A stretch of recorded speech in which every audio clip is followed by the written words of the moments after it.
Hey there, and welcome to a very special Jeff Does Vegas Insiders Only exclusive. My name is Jeff. I am the host of the Jeff Does Vegas podcast. Thank you so much for jumping on and checking out this video. You are in for a very special treat. This video comes with a little bit of a backstory. So about a month ago, I received an email in my inbox with the subject line, Chris Hansen interview. Now, I was a little bit baffled by this interview because I have never interviewed Chris Hansen. I've never talked to Chris Hansen. I have watched a lot of Chris Hansen's programming. For those who maybe aren't totally familiar with who Chris Hansen is, he is the host of a show that ran a whole series of investigative reports that ran on Dateline NBC called To Catch a Predator, where he would team up with an online group who would put decoys in various online chat rooms, and those decoys would play the part of underage kids, 12, 13, 14-year-old boys and girls. They would go into those conversations, into those chat rooms, I should say. Quite often conversations would be initiated with them by grown adults. The conversations would turn quite sexually charged, quite sexually graphic. And then those adults would show up at a house where Chris and his crew, along with law enforcement, would be waiting. When they showed up, those people would be confronted by Chris, and that person would then be arrested and generally charged with a crime. So when I was presented with the opportunity to interview Chris Hansen, I thought, yes, I would love to interview Chris Hansen, because how often is it that you get the opportunity to have a conversation with someone who is quite literally a pop culture icon? Chris Hansen has been doing these predator investigations for a very long time, almost 20 years. They've got a huge following online, lots of people watching the videos, and he's got a podcast out now. He also is running an online streaming true crime streaming service. Very cool stuff. But how does this tie into Las Vegas? Why would I have Chris Hansen on a Las Vegas podcast? I am so glad you asked. Chris Hansen is going to be hosting a run of shows at the South Point Hotel and Casino in Las Vegas coming up February 3rd, 4th, and 5th. 3 shows in the showroom at the South Point entitled Have a Seat with Chris Hansen Live, where he's going to be presenting videos. He's going to be presenting never before seen footage. He's also going to be doing a Q&A with the audience. So when I was given the opportunity to have a conversation with Chris Hansen and not only talk to him about the show at the South Point, but also get into a conversation and talk to him about the whole history of To Catch a Predator, how it all came to be, I absolutely jumped at the chance. And as the fine membership of the Jeff Does Vegas Insiders, I wanted to give you guys something exclusive. So I've got video of my conversation with Chris. This is the unedited, raw video of my conversation with Chris Hansen. And I am absolutely thrilled to be able to share that with you. Enjoy. Let's start off talking a little bit about the history of To Catch a Predator. When this show started, when these segments started airing, it was really kind of in the infancy of the internet and the early days of chat rooms. Where did the whole discussion and the whole idea for these segments come from?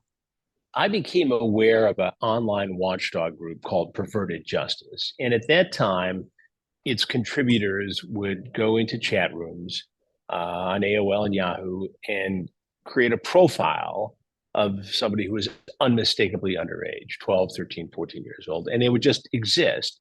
And if an adult hit on them, approached them, and if the conversation turned sexual and a meeting was scheduled, they would then post this person on their website, pervertedjustice.com, as somebody who the community should be aware of, as somebody who might be dangerous to children.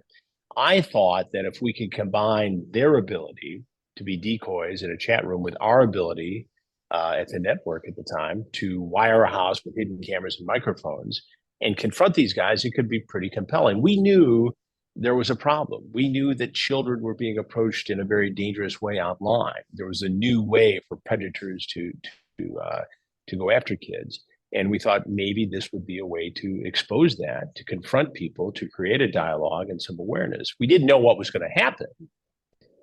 I was driving out to the very first investigation in February of 2004, wondering if I had just wasted tens of thousands of dollars of the network's money. And with that, my producer called and said, "Where the hell are you? We've got two guys scheduled to show up in 45 minutes." And before the end of that investigation in Bethpage, Long Island, we saw 17 men surface in 2.5 days, including a New York City firefighter. Wow. That's amazing. When you first started doing the stings, what surprised you the most about how they went? Was it the fact that people were actually showing up, or who was showing up? What was it Well, that was the first and most foremost, it was surprising? the fact that first it was that people were even showing up. And then, we got to the second investigation. And what was shocking was we had a clergyman, we had a military guy, we had a teacher, we had people from all walks of life and professions who were having these illicit, sexually charged chats with somebody they knew or thought very clearly was a minor, and would show up, oftentimes bringing condoms, alcohol, and other things related to the sexual liaison they wanted to have. Were you shocked about how brazen some of these people were? I mean, in watching the original stings and the original investigations, I mean, it was incredible to see people just walking in and making themselves at home, or walking in and just getting naked. Oh yeah, no, it was absolutely stunning to me.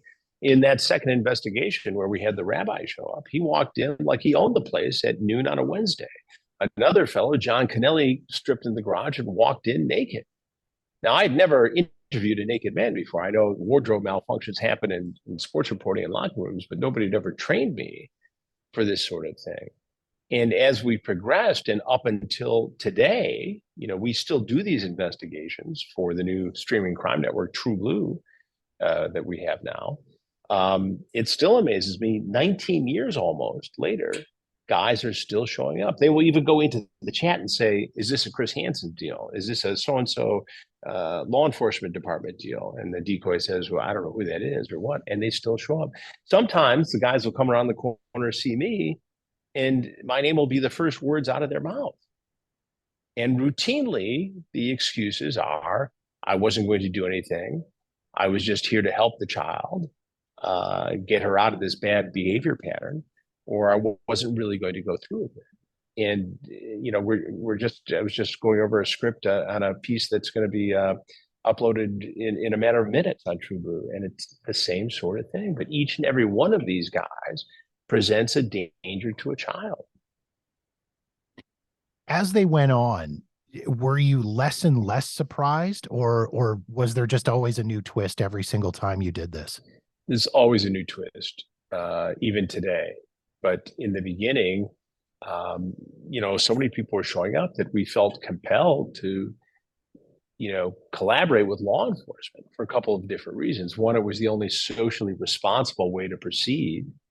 And two, if you took it from just a pure television production standpoint, it was unfulfilling to the viewer and to us as a team of journalists to see these guys just walk off and in some cases not face any consequences. And so in the third investigation with the Riverside County Sheriff's Department and the prosecutor's office there, we did collaborate.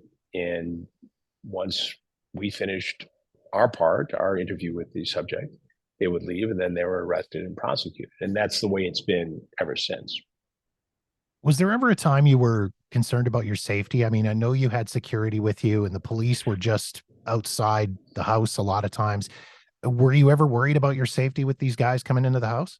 Oh yeah, look, it's about as safe as it can be for what it is. And look, there's no doubt that the edgy nature of it, the unpredictability of it, is part of what makes it so appealing to folks who watch it. And I understand that, but I think for what it is, we've made it absolutely as safe as possible. Have there been times when I've been clenched a little bit? Yes, absolutely. Have there been times when I'm not so sure how this is going to go? Yeah, but we set it up so there are safety protocols, and so that God forbid if something did go sideways, we would be able to get out of the way and let law enforcement handle it. We had a case in Flagler Beach, Florida, years back, where a guy didn't show up during the sting. He showed up after we had shut down for the evening, and so the police in that locality arrested him on a traffic stop. Well, he had a 38 loaded pistol in his pocket. He had three other weapons in his vehicle, hundreds of rounds of ammunition, and all kinds of stuff. And so you shudder to think what could have happened if the scenario had been different. I fully believe that we would all been safe and he would have been arrested pretty much without incident. But it gives you pause to think about, the nature of the crime and the criminal. And while most of these guys are cowardly because they take advantage of children, you don't know how a trapped animal is going to act once they're trapped, and that's the unknown in all of this. But as far as we can make it safe, we do, and we collaborate these days pretty closely with police for all those reasons. With the investigations, how long on average was it that a decoy would chat with a predator and talk online before something was made, an arrangement was made to meet? What was kind of the longest? What was the shortest? The longest would be, a month, 4 or 5 weeks. The shortest would be 4 or 5 minutes. We've had it both ways. We've had cases both in Florida recently and in Michigan recently where a guy had surfaced in previous investigations and not showed up, but did show up ultimately in this investigation. And that's very telling in terms of what these guys are willing to do, because there's always a certain percentage of guys who get off on the chat. They are satisfied, aroused by this role play, I suppose you could call it. Even though it's illegal to solicit a child, the crime typically takes place online, but the guy doesn't show up. So, there isn't a meeting. Sometimes those guys are still prosecuted depending on the nature of the chat. But, it shows you that if these guys stay at it long enough, they will ultimately cross that line between fantasy and reality, and we'll see them in our kitchen. How many of these guys no show, do you figure, on average? Oh, I'd say at least a quarter no show, either because they get spooked, they develop a conscience, they see that what they're doing is just so profoundly wrong, damaging, and illegal that they decide not to go through with it. And that's fine. I often, have this discussion only, half seriously that, if people didn't show up in our criminal investigations anymore, we could maybe go do a cooking show in Italy, and that might be nice in my later years. But so far, that's not happened yet. What's amazed me in some of the investigations that I've watched and in some of the podcasts that I've listened to is the guys that get presented with every red flag in the world, and yet they still show up. Well, I think what it shows, Jeff, is that there are people out there who are willing to cast all their fears aside to fulfill this fantasy, this drive they have to have sex with a child. And it's not just one profile. It's there's a group of guys who are hardcore heavy hitters who'd be doing this with or without the internet. They're a group of young guys who are socially inept and look at this as a Romeo Juliet situation. And one day the girl will be older and this will be socially acceptable. And those guys can probably be given probation and some sort of education and therapy and monitoring that will prevent them from offending again. They'll learn their lesson. But these guys in the middle, the professional, the doctor, the lawyer, the cop, who probably wouldn't be doing this without the internet, but they develop these fantasies, these obsessions, and they blur the lines that we have in society traditionally between adults and children. And they have this drive to fulfill it. And they see the opportunity, and it's fueled by the 24-hour access to the internet, the addictive quality, and sometimes the anonymity it provides. These people start by saying things online they wouldn't say face to face. And it develops into this obsession that they have to fulfill. You're still doing these things today and these investigations today. There are so many social media platforms out there now. I mean, back when these first started, really you had Yahoo Chat, AOL, maybe MSN Messenger came in a little bit later. Now you're into MySpace. Yeah. MySpace as well. Now you're into so many different platforms. Has this made it harder to conduct these things or easier to conduct these things in that somebody's social media presence is easier to look into on the predator side of things, but at the same time, it's like you're casting a wider net into a bigger ocean? Well, it's a great question and a very astute observation of what's going on the internet these days. The whole landscape has changed from when we started. And you're right, there is more of this activity than ever before, but it's diffuse, and so it's harder to uh, monitor than ever before because there are so many platforms. You may have people on Kick or Badu or Roblox, which is a child game online.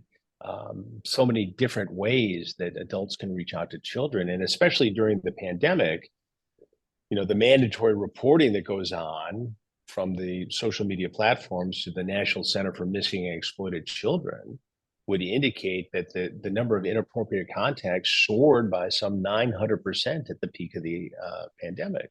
So we know it's happening because this is mandatory reporting to a very reliable agency. But it is, as you mentioned, much more difficult to detect and to hold people accountable for because it is so spread out. But it's going on and it's more prevalent than ever, I would say. I never even would have thought of the online gaming platforms as Yeah, uh, it's big. as somewhere where people would be prowling like that. I mean, I have friends of mine who have kids that play Fortnite and Mm-hmm. Minecraft and things like that online. And yeah, again, I never even would have thought of the dangers of those platforms.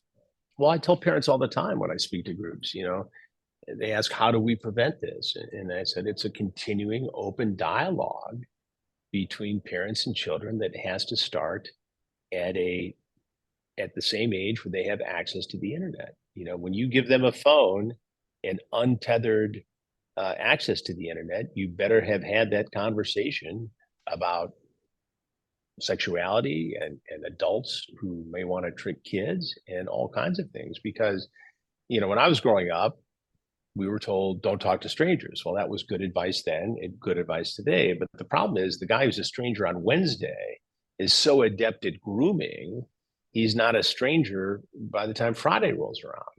And I see this over and over again. I do a podcast called Predators I've Caught, where we go over past cases and I immerse myself in the transcripts of the chats, the videos, the interviews, the detectives' interviews, and then I talk about that specific case. And it is creepy and disturbing, but there is a template of grooming that many of these predators use, and you can see it develop. No, you don't look 13. You look 20 at youngest. Oh, gee, thanks. Somebody like you probably already has a boyfriend. You're not interested in something like me. I'm too old. Age is just a number. And then you see the doors open and they jump right into a very graphic sexual conversation. And then they show up. Does it surprise you that the guys are still showing up? I mean, Oh, there's yeah. so much awareness now of your program and what you've been doing, and you're a part of pop I culture with this, and yet guys are still showing up. Well, yeah, and it does surprise me to answer your question. And I never thought in the beginning when I pitched this to the network that we'd do it more than two or three times. It was never conceived to be a franchise in any way. It was conceived as a couple of segments for Dateline, and that was it. And it's become, as you mentioned, a little bit iconic in pop culture. It's opened up a lot of doors. It's allowed me to do a lot of stories and have access to issues that are very important. We just finished yesterday in San Francisco, continuing our investigation into sextortion. and these kids who get tricked into sending a sexually explicit photo of themselves and then blackmailed by someone who in many cases is half a world away in West Africa.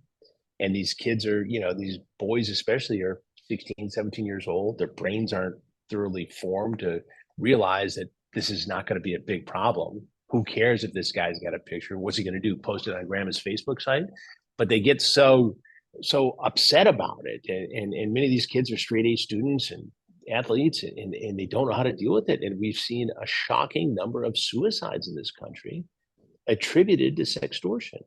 And these horrifyingly hurt parents pour their hearts out to us in these interviews. I wouldn't have been mad at this kid. I love this kid. We would have figured it out. We would have talked about it. But in that moment in time, this child is so devastated by the possibility of his whole online life being turned upside down and embarrassing his parents that they make this impulsive decision to take their own life. And it just breaks my heart. But again, the harnessing the energy and the power and the notability of the Predator franchise allows us to do all these other stories for True. And again, it's about creating awareness and a dialogue that didn't exist before. And in some cases, like the story we're shooting as we speak in Detroit, where I am now, it's about taking people inside these crimes and understanding the mind of a predator. And I think once you do that and you hear from a victim occasionally, you can prepare other people to not be victims. And I think that's the thread in this entire narrative for us. Mentioned earlier a little bit about how you and To Catch a Predator and that whole franchise has kind of become a part of pop culture. And with that comes the parodies and the memes and things like that. Given the serious nature of the stories that you do, are you ever upset by those parodies and memes, or do you just kind of take it back? Are there any that make you laugh? I used to be a little sensitive at first, because even as somebody who's been in this business, I mean, I started in radio at 18 and got into television at 21. So, I've been arguably a public figure for a long time. But yeah, it was a lot to handle when it became that popular that quickly. And I always tell the story that when my older two were in high school, they attended classes with kids whose dads did a lot of cool, important stuff, sports figures, Wall Street guys. So having a dad on television wasn't a big deal. But when South Park did a Chris Hansen To Catch a Predator parody, suddenly I was the coolest dad. So as time went by, I came to the conclusion that, yeah, they're making fun of it in a way, but it's also another reason to talk about a very important topic, and it brings attention to a very important topic. And I'm fine with that. I really am. I'm very comfortable with it because it does just give me a bigger platform to talk about these very important issues and to do what I think is very important work, like the kind of stories and investigations that we do for True Blue. I want to talk about the podcast because I have been binging the podcast for the last several weeks. Okay. I hope you're okay. Surviving. I'm making. You might have through. to get some therapy. It's very disturbing, but I've got to ask. I mean, why the decision to go into the podcast world, and what made you want to reshare all of these stories with people? Well, I think there are a couple of different reasons, Jeff. One, I think there's an interest. There's a very loyal following and people who want to know more about these cases. And I think this satisfies some of that interest. Two, I guess it's a little bit, to be brutally honest, it's a little bit therapeutic to me to resolve some of these things that I didn't get to resolve in the heat of the moment.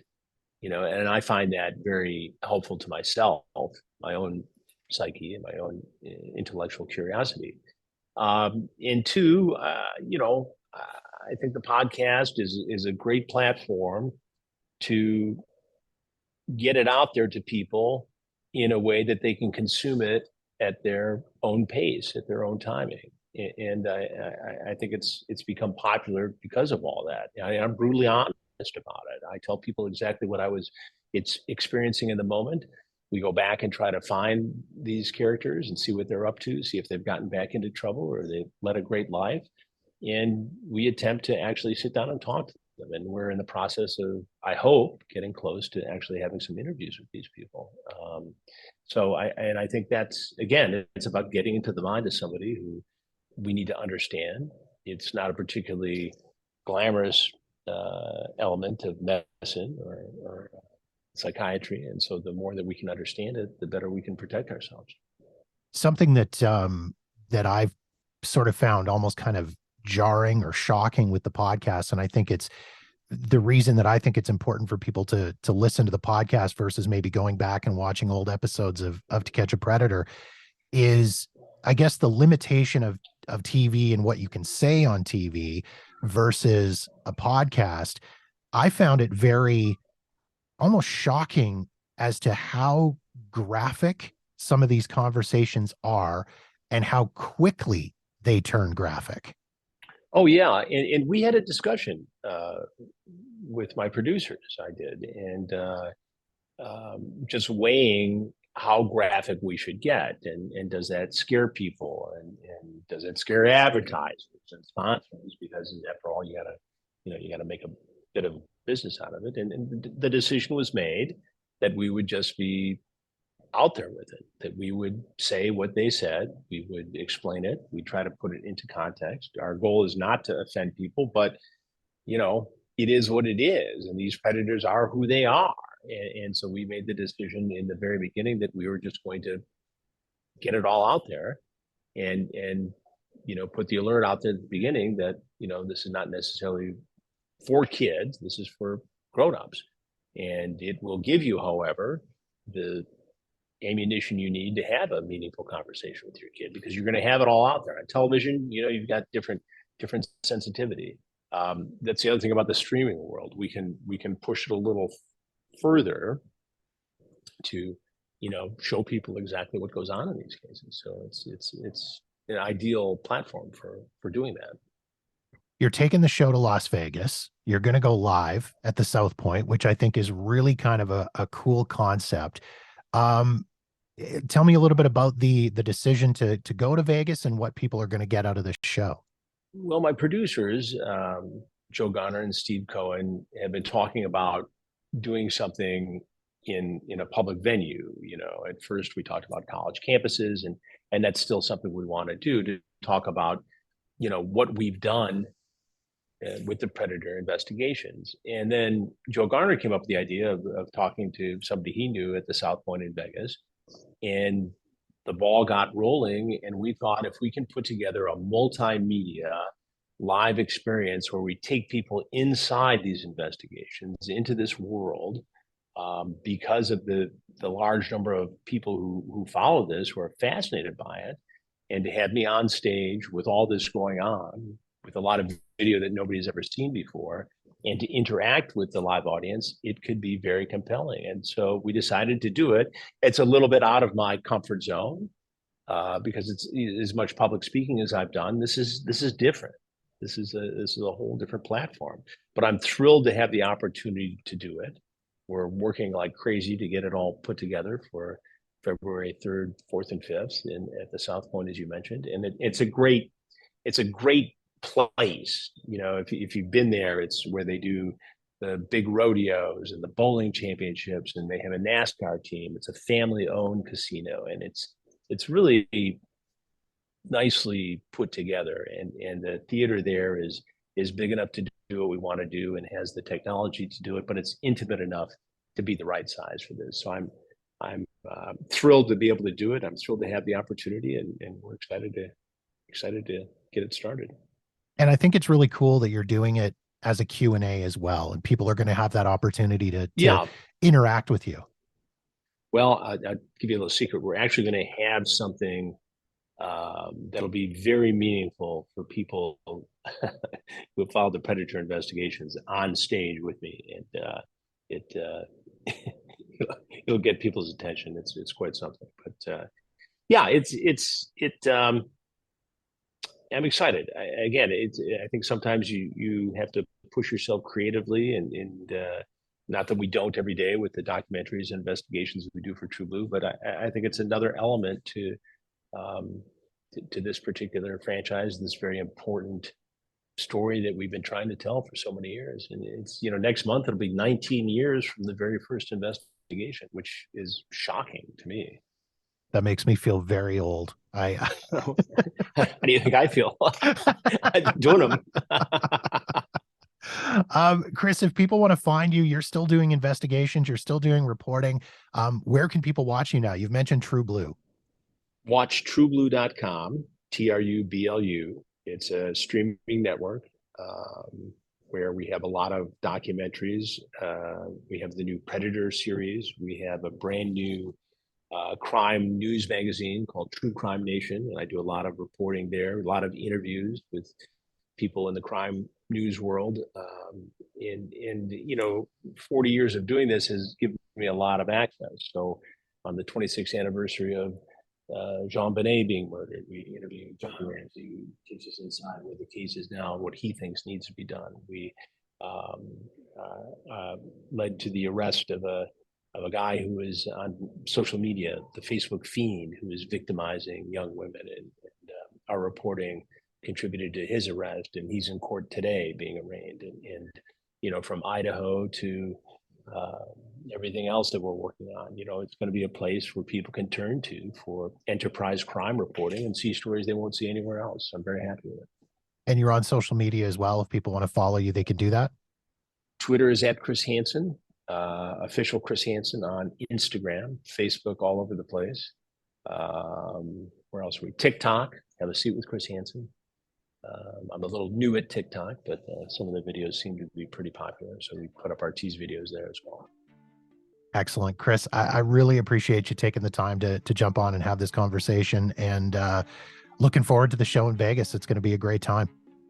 Looking forward to it as well. Thanks, Jeff, so much. I appreciate it.